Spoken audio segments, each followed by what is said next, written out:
Let's go guys! Ayan, habang ako naghihintay ni Bibi Mar, ayan, nandyan na siya.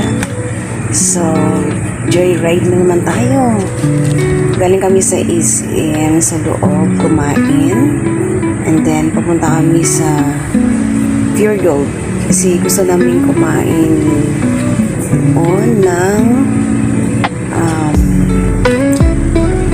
potato with wala kasi dito sa loob ng SM yung prutas na shake. Di ba masarap yun sa Pure Gold?